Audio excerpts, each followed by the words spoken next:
My name's Courtney. I've been a lawyer here in the city since '88 at a small firm, 4 lawyers down in the Kensington area. Been doing real estate for quite a long time.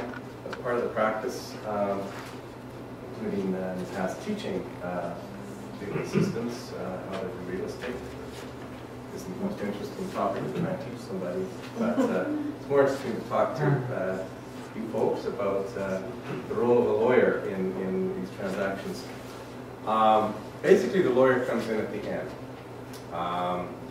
And by the time I would see you, Neva would have got them set up with this RSP down payment business, and we have Amanda having got you approved for a mortgage, and the mortgage would be in place and approved, and Daniel would have gotten your dream home. But when you think about it, it's usually, typically, I will get the deal. It'll be 3-4 weeks, hopefully, before the close days, and not a few days. 10 days or under. Yeah, and my job is to finalize all these things. Because when you think about it, at that point, you're 2-3 weeks out from moving in. Nothing's gone through land titles to finalize your ownership, which is shown by, of course, your name going onto the title. That's an important key. You haven't obviously moved in yet. You haven't got the money from the bank for your mortgage, because the bank's approved you, but you haven't signed all their magical paperwork. That all falls on our office to do. And I'm just going to run through more or less what things we do for the purchaser, and you can get an idea what lawyers do, and then I've got the costing at the end of it, just so you know what you're likely to have to pay. So we can go to the first part of our job is really the performance of the real estate contract that Daniel's done up.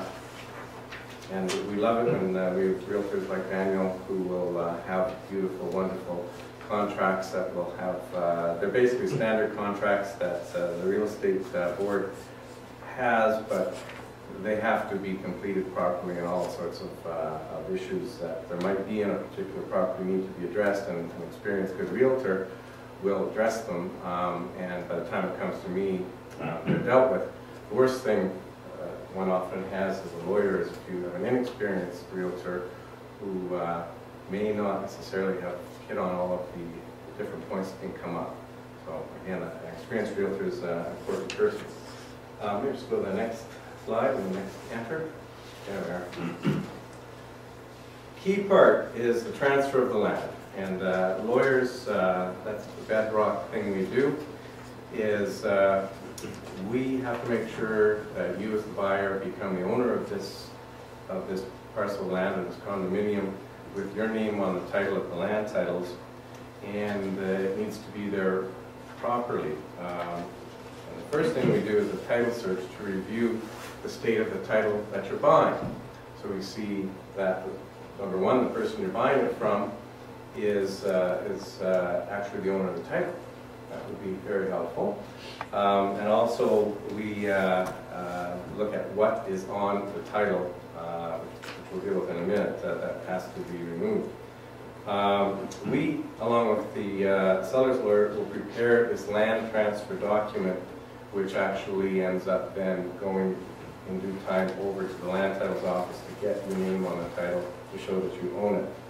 And then the third point there is just simply submitting it all to be registered at the land transfer office once the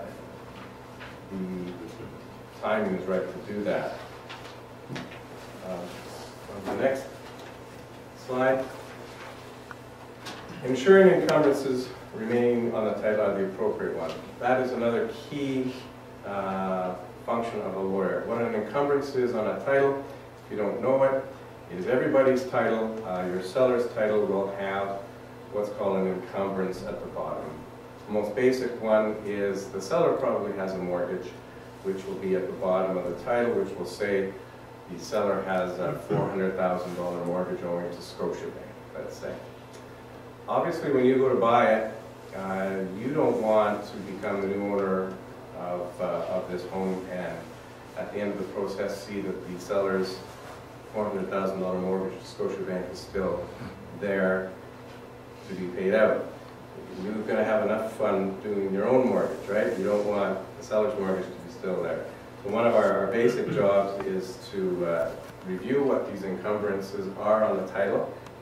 It can be something like a mortgage, it could be a few other things, and we make sure that those things become are removed from that title.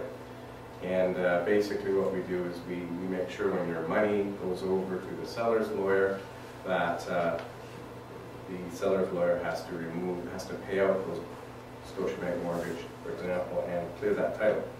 So when, in the end, you see the nice title when we report to you showing your name at the top, you'll see at the bottom it's only what should be there, which would be just your mortgage, not somebody else's mortgage as well.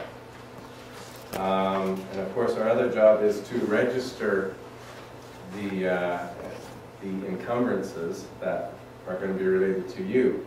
And the key one there is going to be this new mortgage that Amanda's helped you with, right? Okay. Go to the next one.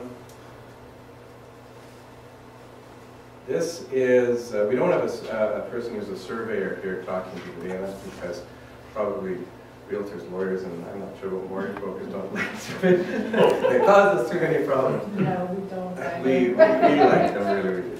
But another job that your lawyer has to do is has to review what's called the real property report.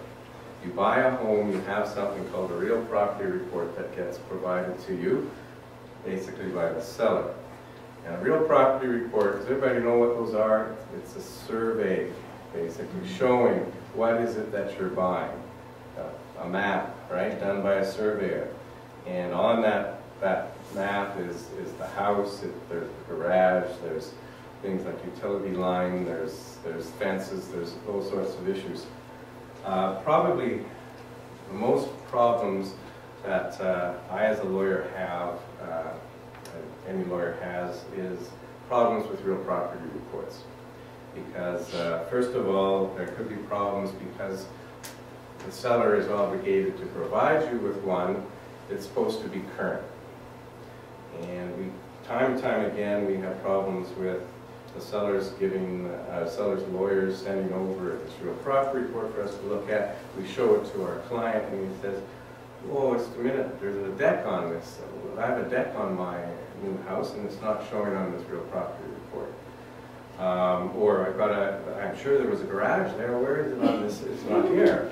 If it's not current, then the seller is trying to give you a real property report that isn't accurate, isn't up to date.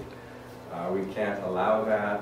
We can't allow that for you as a buyer, because it could be, of course, that this new deck or this fence or this whatever it is not built properly. It might be crossing into the neighbor's yard, across the property line.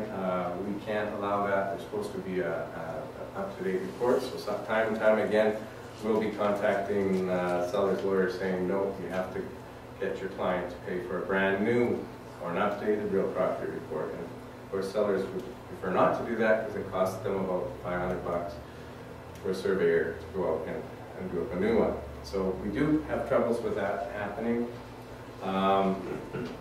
Then the other area we have troubles with these surveys or real property reports is when and we have to check them for you, is what happens when there is a problem? What happens when that garage is over the property line onto the neighbors?